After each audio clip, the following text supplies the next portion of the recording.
This is my setup right now. As you can see, my speedometer reads in kilometers. This is a Mexican built bay window. So I'm running uh, smaller tires on the front, so the speed, even in kilometers, is way off. So I'm gonna try to fix that with the Smith's speedometer.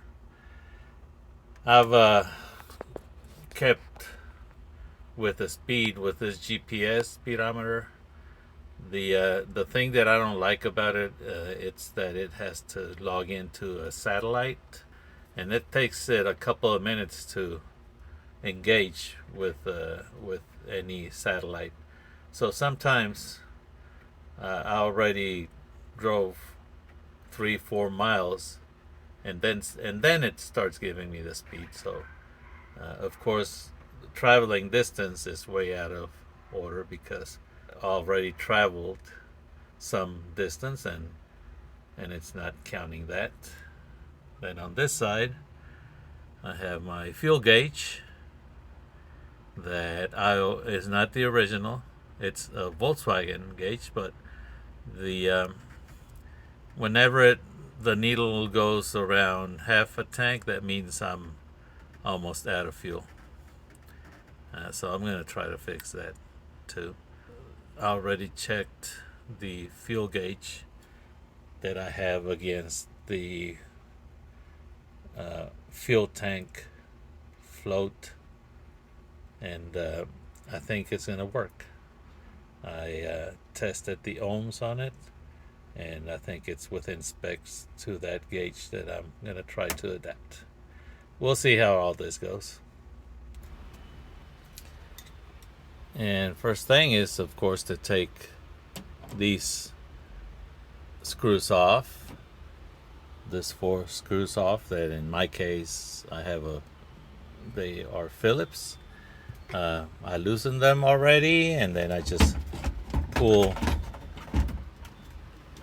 the cluster out and start undoing all the wiring.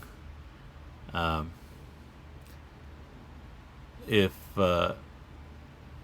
if you want, you should label it or mark it somehow so you know how to put it all back together. In my case, I'm the one who's done all this wiring anyway, so I have my diagram of what goes where. Be working. I'm now going to be working on replacing my speedometer. I'm going to replace it with this unit I purchased, and it's from Smith's. Uh, Also gonna put a tachometer to see my RPMs. This is from Autometer, and also I'm gonna try and get a better read on my fuel by trying to replace my fuel gauge with this one. It's all gonna be custom installation, so I'm gonna be working on that next. So now I'm going to be working on replacing the fuel gauge. This is the fuel gauge that I took out. Uh, I believe it is for an early bay, and this is the part of the gauge that I took out from behind the gauge cluster. And this one I had to make it fit right here whenever the time was that I did it, and I had to open this window right here because this comes from late bay, and the window is a lot narrower, so I had to do that. So now you see that I have added a piece of metal here on the back that I cut and glued behind here.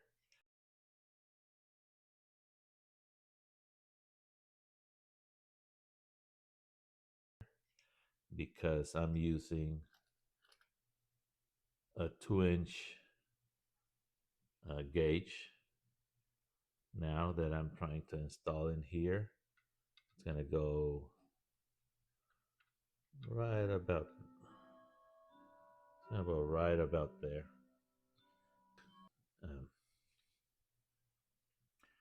Of course, I had to trim behind here to make this piece fit in there, but it's coming along. It'll, I'll make it fit. It's like everything else, custom work, one off. This fuel gauge I tested already with my fuel level sender from the tank, and it appears to work pretty good. This one detects from anywhere from 10 ohms to 73, I think, and that's the range needed uh, for the sender unit on the fuel tank. So we'll see how it goes. I'll show you progress on this. I'll keep on working at it. So I've started the process of painting these two pieces. I did primer, and now I did the backside of the fuel gauge cluster cover. First coat of black on the front side is done.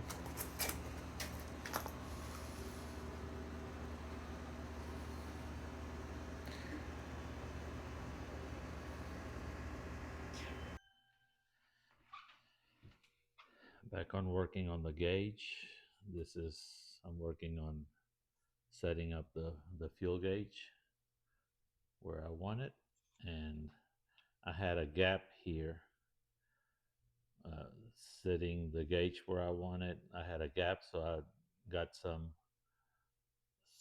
putty and just filled that in, so it feels like it's dry now. So it's time to take it off and see if this process is worked. Okay, there you go. I can just, once it's totally cured, which will probably be tomorrow, I'll just come in here and sand it a little bit.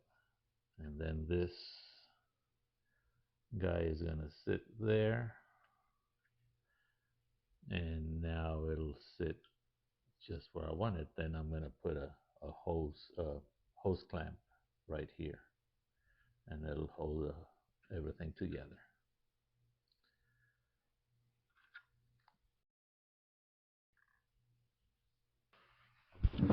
Next in order is to get the tachometer. I already painted the chrome. It was chrome, now it's black because everything is black in the gauge cluster. And here's the piece that I cut out of sheet metal, my bracket, and painted it black. So I'm going to proceed to install the tachometer in place.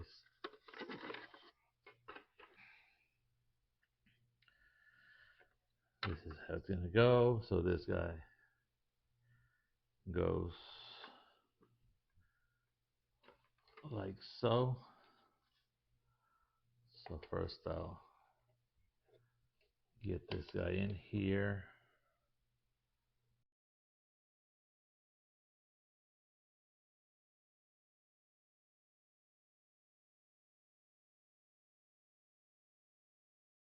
I'll bolt it in. This will hold it in position. Just like the factory bracket, this one goes there and holds the clock or whichever gauge you decide to install.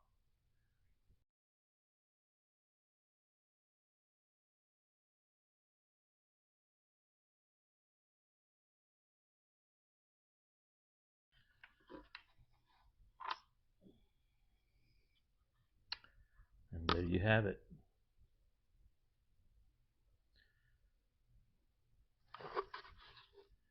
It looks straight up and down, vertical, really tight. Looks tight here. It already bottomed out. I'm also gonna include or install the provided bracket that comes with the actual with the tachometer uh, to hold it against the sheet metal. The nuts on, and all I need is to do the electrical. But this is how it looks.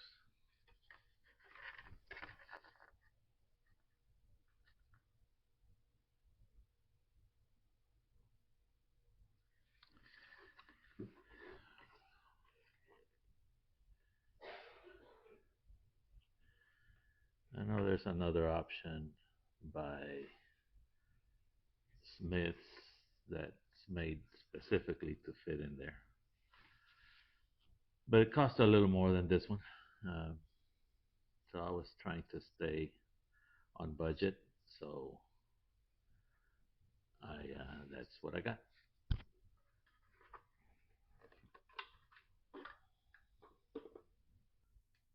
It's time now to start putting all this together. The Here's my fuel gauge now.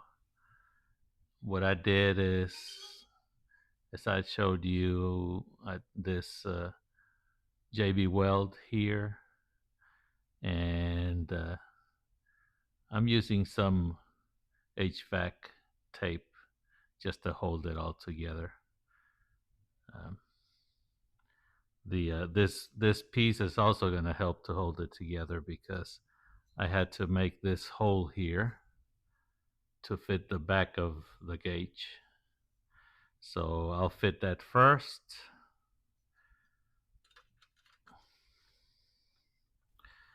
These, of course, have to sit right there in their spot. There's power coming into these terminals, so it's important that it doesn't touch metal, but looks good right there.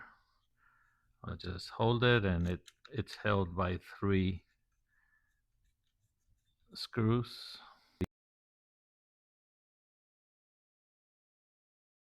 Then the different lights go here: oil, high beam, um,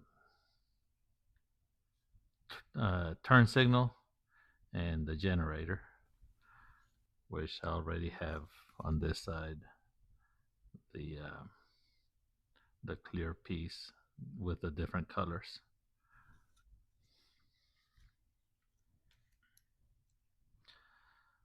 So get this tight. Just make sure it's not going to come off. Tight, tight. Okay. So here we have this piece finished. That's how it's going to look. Behind, I made the hole right here, and it's held by 3 screws.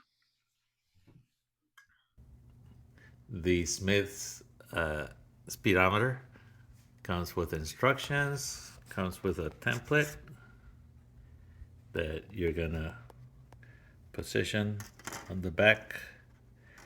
It's marked with where the holes are and the existing holes are here and here, of course. And you're gonna have to drill here, here, and there. Proceed to drill those holes. And now it's time to put this guy in there. So the speedometer cable hook up. This is the button to do all the settings.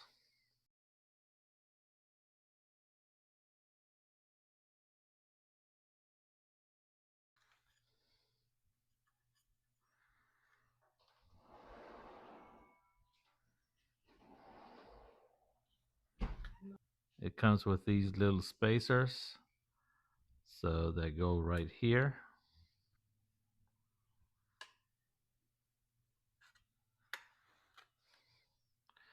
The instructions show you all this, and then it should just be placed here on the back. It comes with these screws. I didn't like them. Um, they barely, you can barely put a Phillips in there. Maybe it's on purpose. That way you don't really torque them. But I'm going to use these. I'm just going to be careful.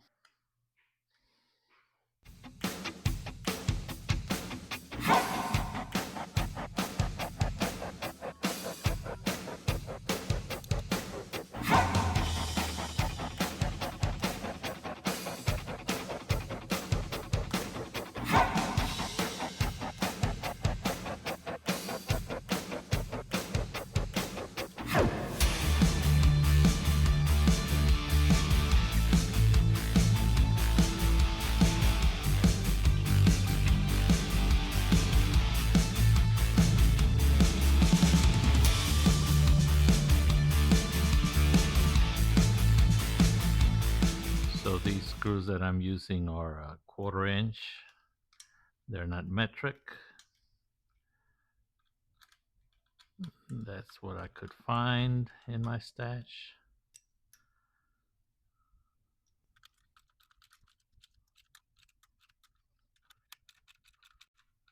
Gotta be a little cautious because they're going into the frame of the Smith's speedometer, which is plastic, but also trying to make sure that we keep it straight here. I think it looks good. The last little torque here.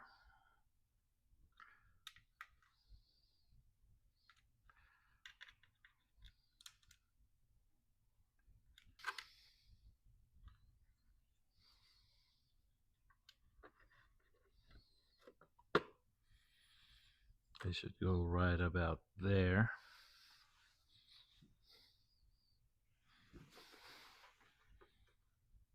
And this is how it's going to look. Fuel gauge, speedometer, tachometer, and that's the 6mm.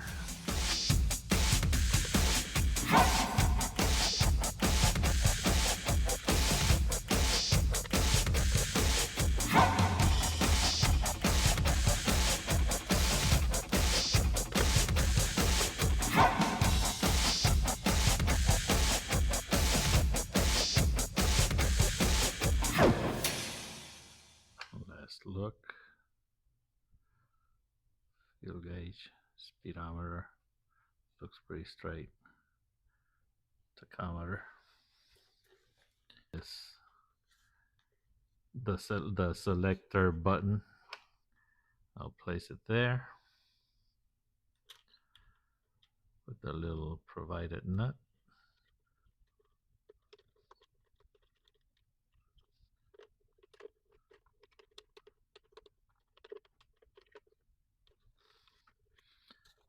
Whenever I program the speedometer, I'll be using this selector button. It's also used to count the miles and all that, to set and reset the miles. So I have finished the installation of the gauge cluster now. It's all hooked up, and here's the fuel meter, the speedometer, and the tachometer.